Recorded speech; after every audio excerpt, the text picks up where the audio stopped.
to, my first question would be to Florin.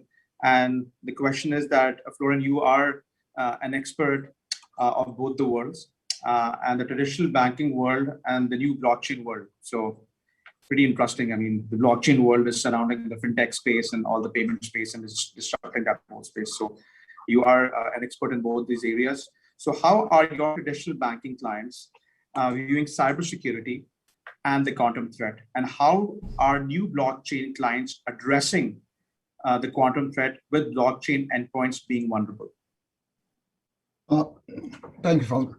So first of all, based on everything that Andrew said, I think that it's obvious that one of the first elements of this quantum threat and one of the first targets is the financial system. And that's why when we talk about clients in banking, we have to keep in mind that banking today is actually an ecosystem. So what's happening is not only the bank by itself, is the bank with all the elements, mobile banking, e-commerce, merchants, everything that has to do with even the third party, the fintech partners, the digital certificates, and the information exchange that is happening on the backbone between, for instance, central bank, commercial banks, between commercial banks, and so on. So when we talk about ecosystem, we talk about multiple entry points. We talk about different encryption algorithms. And if we take into consideration that, for instance, one of the critical points and probably one of the first to be under attack by quantum computers is the asymmetrical encryption. And keep in mind that the digital certificates, the digital signatures are based on asymmetric keys. So those elements will be, and that's what we see, those elements will be probably the first one, to have the attention from, the financial institutions. What we see in the market is that there are a couple of elements and there are a couple of actions that all the financial institutions, are taking. And I mean about, assessing, for instance, future and retroactive risks. And it's interesting because we think most of the time we think, quantum computing, future risk.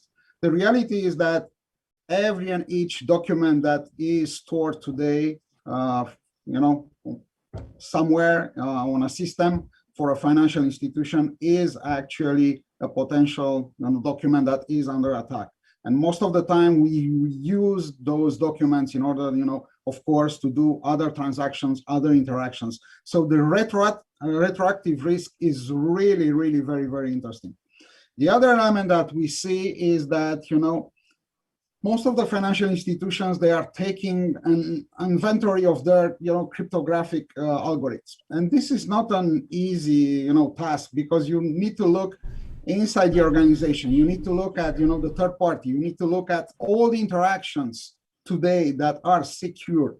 For instance, the interaction with an ATM is, based on a private network. So this is also very vulnerable to an attack. So all those elements, all those, type of algorithms that use today, you need to take that, in inventory to do that.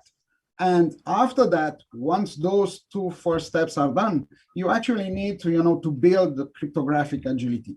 And what we see is that, it's much easier to say build cryptographic agility than actually, realize it.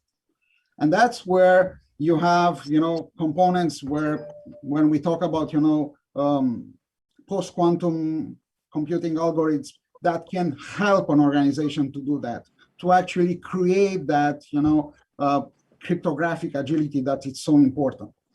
Also, what we see, and, I will say that today in the market, there are like three components. There are like three stages: awareness, exploration, and experimentation. And you see that, most of the organizations are looking at, left to right to see what the others are doing. And there are some very interesting public, examples there. And all our clients are asking, okay, what the others are doing, how they are doing it. And you see things like, ICBC or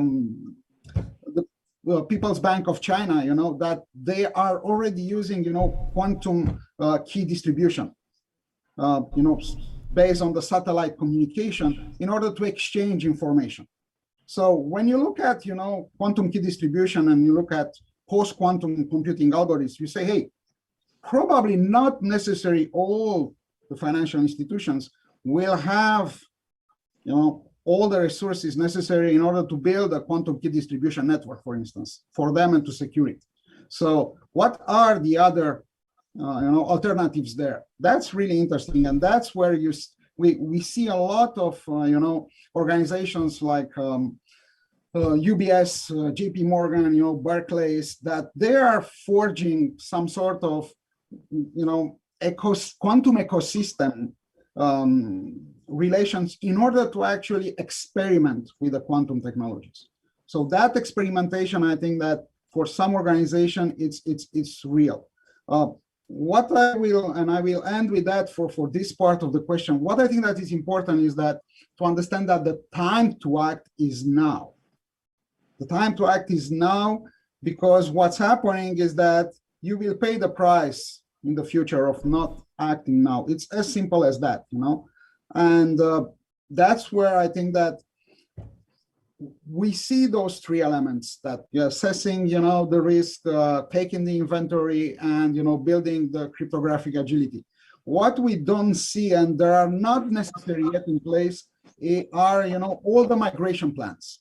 And those probably, this is the next, for me, this is the next level. This is actually what needs to happen is, okay, now I understand where I am, what is, actual state, future state, how I get there. And that's where actually the things are getting a little bit messy, where when you look how you move, to the next step. But again, my main message here is time to act is now. Look at what are the options, even before, there is a standard. We know that, there are some standards. Etsy has some, standards there available. There will be a standard in North America available in 2024. So even before that, there are options, there are solutions. For your second part, okay, blockchain. I think that when we think blockchain, first of all, we need to look at multiple aspects. The one is the evolution of blockchain. Yes, blockchain was, put in place as a secure distributed ledger, and parts of that, yes, is secure. But blockchain, it's also based, on ecliptic curve, so that it's an asymmetric encryption scheme. So there are vulnerabilities there also. When we talk blockchain, we also need to talk about, and to look at how the blockchain will evolve. So we already have technologies there like quantum distributed ledger. We also have, approaches that we think about, quantum money. That is a very elegant and nice way to actually, jump from everything that has to do with digital currencies, with Bitcoin today, directly on the quantum, money.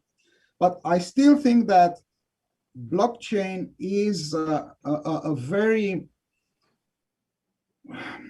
I won't say necessarily mature, but is mature if you look at, how long it took to actually put it in the market. But I think that is a technology that has a lot to provide. And I think that, again, using like post-quantum algorithms in order to secure all kinds of, entry points and the endpoints, that will also provide an organization that is deploying blockchain today with that leading edge. I also think that if you deploy today blockchain, you need to put in place, some sort of quantum safetiness. You cannot just, go deploying blockchain today and say, hey, look, I will look into that tomorrow. I think that, again, the main message here is you have to start now, and you have to start somewhere. If you don't do that, what's happening is that in the future, you will need to actually remember what I said about the retroactive, all the retroactive risks. So if you don't embed today quantum security in blockchain, you will need to have a plan how you deal with retroactive risks. And there is also another element that is interesting, and sometimes we forget it because it's so obvious that we don't see, we don't see the forest because of the tree, is that remember that in blockchain, when you use blockchain, there are no backups. You cannot take that information and, okay, let's put it back. So when you have a block there, when you have a distributed information that was in any way, tampered, that was hacked, what's happening is that that block is lost. So think about how much you lose if you don't, look at the quantum security, if you don't look at quantum safetyness, if you don't look at, encryption schemes that are actually protecting you for tomorrow. So those are a couple of elements, of course, that we can, the blockchain and especially the financial aspect dealing with, quantum security, it's so large that it will be almost, mission impossible to deal with it in a couple of minutes. But I think that for me, those are the key elements if we look today at, those key components in the market.